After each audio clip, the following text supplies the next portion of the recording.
So, good morning, everyone. It's about 10:30 where I am, and a little bit of rain outside. I guess we're all thanking God that Umberto and whatever the name of that storm was decided to go a different direction. So, it's September 30th, and um, October is a month of what I call really a month where we think about a lot of different things that people are going through. One of those is cancer awareness. So you see a lot of pink around, and you see people talking about, cancer awareness. You have all the teams that have their pink out day. You have even professional teams, football, basketball, all that. They wear pink, or they have pink in their jerseys or their shoes or socks, so whatever the case may be. I've seen high schools do the same.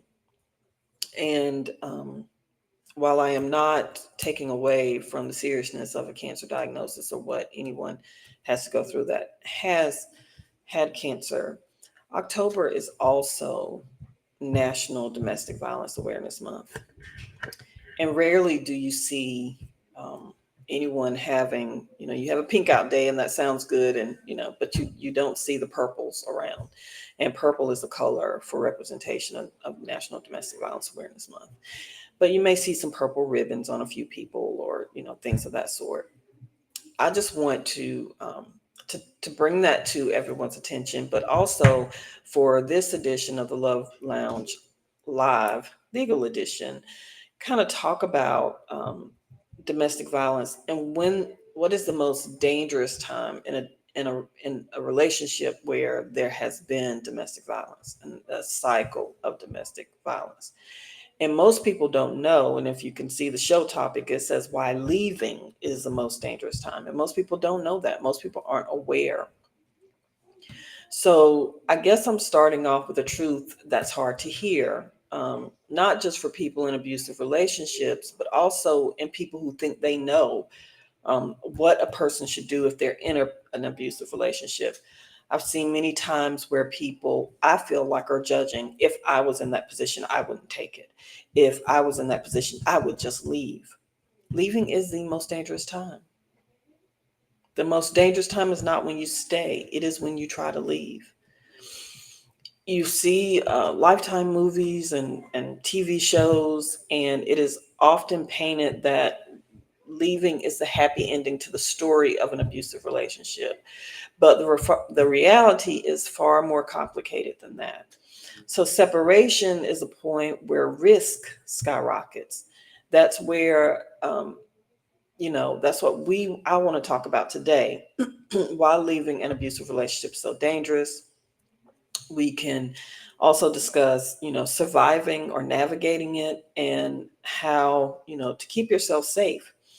And this isn't about fear mongering. I want to make that clear. It's about clarity, because I believe that truthful information provides one with knowledge and power. And in the world of domestic violence, power can mean survival, not just for the person going through it.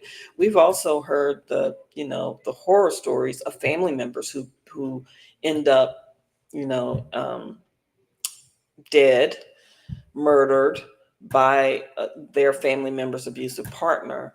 And if you think about those deaths or those incidents, it occurred when that person tried to leave. But you may be thinking, well, why is it that danger escalates when someone is trying to leave an abusive relationship? And so um, I wanted to share with you the power and control wheel for a domestic violence relationship.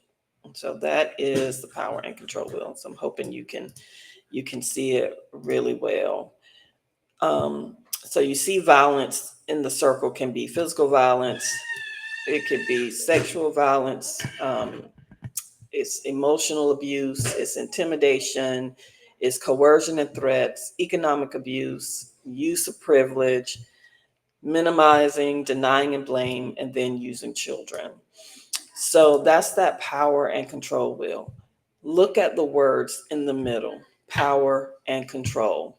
Abuse is about control. It's not just about hitting someone or yelling at someone or insulting them. It's an entire system that a person uses or designs to dominate another person's life.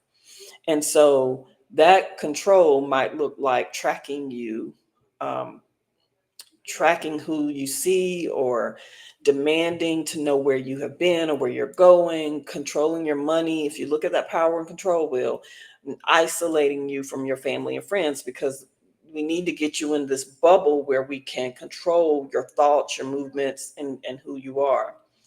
Now, I want you to think about it, that if you have power at the top and control as the center for that power, because the only way I have the power is to control you, what happens when that control slips?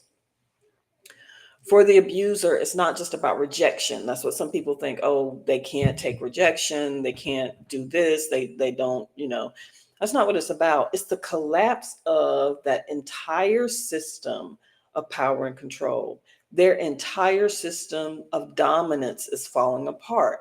And some abusers would rather risk everything, including criminal charges, than lose that grip. And yes, there are other factors in play. We're not going to get into a lot of the psychology of it, but a lot of it is, learned behavior, what you've seen. We know that for domestic violence, what you grew up with. It's environmental, but also never having the opportunity to increase your emotional intelligence and learn how to handle your emotions in certain situations like that. Another part of it is seeing someone as a possessive item. That's my woman, that's my man, kind of deal. And so when you grow up around that, you think of that possessiveness. A part of that is about control, things that you think you control. So research has consistently shown that the time of separation is the highest risk window, and survivors are far more likely to be seriously injured or even killed during that phase than any other time. And the abusers will often escalate their violence precisely because they feel like they have lost control, or they're losing control, or that dominance is moving away. So let's talk about like the red flags during separation. It doesn't always look like the movies. Sometimes it's more subtle, but no less serious. So, as a survivor, you might notice that the abuser is suddenly showing up at your workplace, or constantly sending you text messages, or trying to monitor your social media or your shared accounts. You might hear threats like, if you leave me, I'll kill myself, or you'll never see the kids again, or you'll never take my kids away from me. There may be some financial sabotage, because if you don't have funds, usually you can't leave. That's one of the reasons a lot of women stay in relationships. It's all financial sometimes. So they may drain your bank account, they may cancel your credit cards, they may refuse to pay bills. Some of it is even more subtle than that. They stop working, or they have you use all of your money to pay the bills. And so that's a calculated way of them to punish and frighten the survivor into being either not able to leave or afraid to come back. And here's the thing. So even protective measures, sometimes like restraining orders or orders of protections, don't really guarantee safety. Although they are tools that we can use, they're pieces of paper, and they work best if they're paired with like real enforcement. And another way that they work best is if there's a strong safety plan in place for a victim survivor to leave. So it's important for the survivor and those who are trying to support him or her to know that survivors are not weak. They are often some of the most resilient people you have ever met, and resourceful people, because they have had to live under the constant surveillance of someone. They've had to live with the emotional warfare. They've had to live in this physical danger, and they still find ways to survive.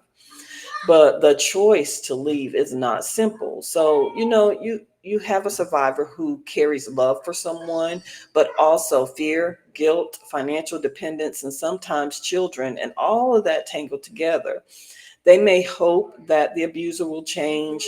Jesus, I get really frustrated when I hear individuals, um, And not that I'm not a Christian, not that I don't believe in prayer, but we put, we're going to leave it all in Jesus' hands, and we're going to let Jesus figure this out for us while we're trying to figure out, and we just let it be without understanding that you have to take certain steps yourself. Faith without works is dead. So I really believe in the works part. But as a supporter of that, we have to understand where the victim survivor is coming from. So not only do they may have that hope, but they worry about things like homelessness. They worry about things like poverty. They fear retaliation, not just against themselves, but against their kids.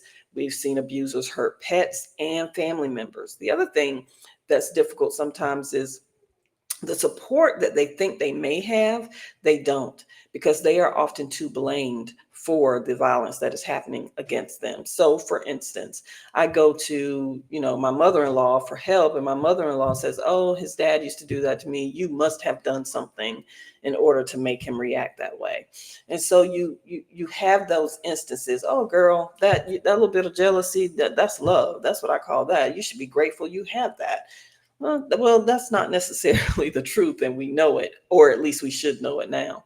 So, leaving an individual isn't about a single moment. It is a process, and it is often a long one, and a process in which you take steps forward and you may take two steps back. And that's why it's important that they have that system of support, but also that we understand we need to help them come up with a plan.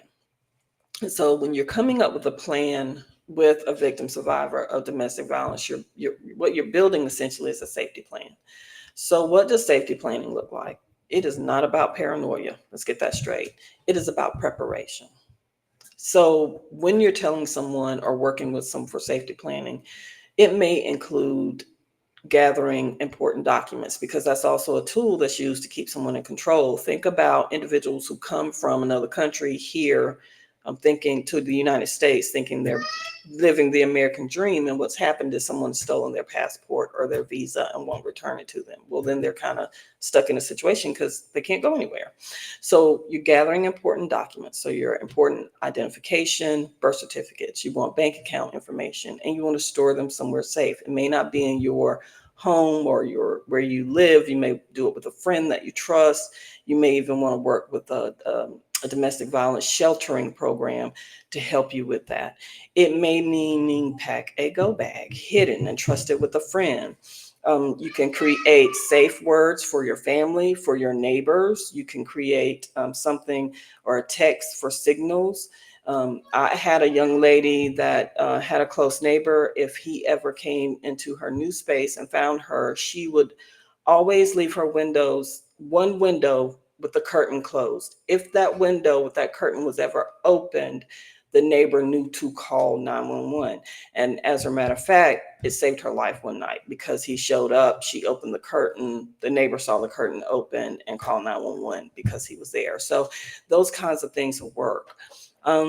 Technology can be another battlefield. You have issues now where people can track you. They track your phone, they get to your phone, they can see all of your email and your messages. So that may mean you need a separate phone. Location services on phones and apps can give away if you go to a safe house or friends.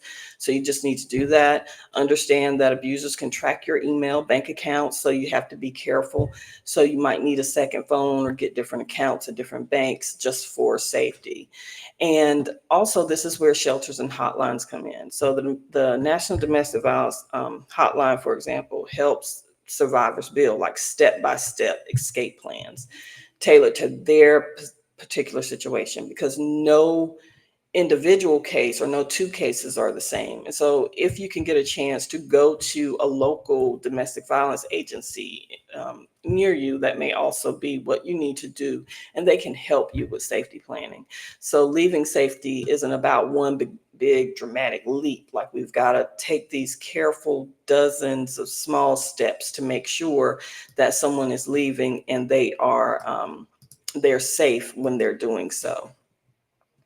So where do we as supporters fit in? Where do we fit in this picture? So if you're listening to this, or if you go back and you replay it, and you're not a survivor yourself, you're still part of the solution as well. First we have to believe survivors. We have to believe them when they tell us they're going through this, and we can't discredit what they're going through. You can't downplay what they're going through. When someone discloses abuse, the most powerful response is, I believe you and I want to support you. However, what we shouldn't do is pressure them to just leave at the moment. Don't tell them what they should do. Offer them resources. Be a listening ear, offer to help with practical things like maybe childcare, transportation, or storing important items. But you do want to push for systemic support. So what does that mean? Survivors need more than sympathy. They need legal protection. So they need to get to those sheltering programs, those domestic violence agencies. Um, Locally here in this area, we have Sister Care. Up in the PD, you have the PD Coalition Against Domestic Violence and Sexual Assault. So you have these other places and workplaces that understand safety needs. Provide those resources to them. Be a shelter for them in the sense that you come to me, I'm sheltering you from judgment. I'm here to support you. They need a society that doesn't shrug it off as what stays in the home, what happens in the home should stay in the home. This is not a private matter, because when you have those children growing up in a home and seeing parents mistreat one another, we've all seen the statistics of people who end up, on death row or arrested for criminal activity. When you look at, or if you go into some of that research, many of them have lived in homes where there has been domestic violence. We continue to have this cycle in families and in our society where violence and mistreating one another is okay, and we do nothing about it. So pushing for that systemic support keeps everyone safe, first of all, and it also, that the I don't want to say, but the to carry the weight when you love someone and they're going through it. They may need therapy. Obviously, there's trauma there. You receive trauma too if you see the black eyes, if you hear the stories. That is also trauma on you, and it's a heavy burden. And we want the love. We want the people that we love to be safe. And so to try to help them lift that up, get the systemic support that they need, and get them to the resources, and that's how we can be most helpful for them. So I hope that this little talk has been informational. I hope that you understand why leaving is the most dangerous time, not because survivors are weak, but because abusers are most desperate when they're losing control. And that is the brutal truth. Um, but here's another truth, and we want to end on some high note. Survival is possible, safety is possible. After safety, we understand that healing is possible. And if you have strong planning, and if you have a support system, and we have real systemic change, survivors can not only escape abuse and survive abuse, we can rebuild and thrive as a community. If you or someone is experiencing abuse, please let them know that help is available. One of the places that you can start is you can call the National Domestic Violence Hotline. That number is 1-800-799-7233, or you can text START, START, to 88788, or you can visit hotline.org. They have a hotline, and when they also have a safety switch on there that if you click it, it'll take the screen to something else. So if the abuser comes in, they won't know that. And so if you know your local shelters, or if you feel like, hey, let me gather this information, I can know what the local shelters are here, or agencies that handle this, and be able to provide that to your loved one.